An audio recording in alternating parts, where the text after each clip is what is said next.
உன்னை கொண்டு கர்த்தர் ராஜ்யங்களை அசைக்க போகிறார்.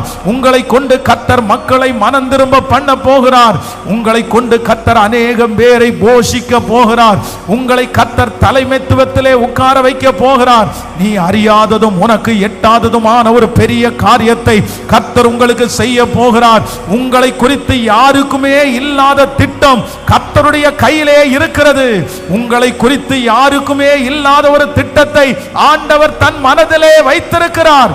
நம்புறவங்க நல்ல கரங்களை மேல தட்டி ஸ்தோத்திரம் ஸ்தோத்திரம் ஸ்தோத்திரம் ஸ்தோத்திரம். அந்த பிள்ளை மேல ஆண்டவர் அந்த திட்டத்தை வச்சிருக்கிறார். நீங்க சொல்றீங்க, ஆண்டவரே நான் தகுதி இல்லையே, ஆண்டவரே எனக்கு எதுவுமே தெரியாது, ஆண்டவரே நான் இந்த குடும்பத்தில் பிறந்தேனே.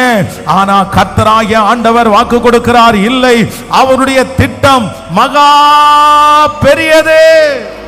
அவருடைய திட்டம் மகா பெரியது. ஹalleluya.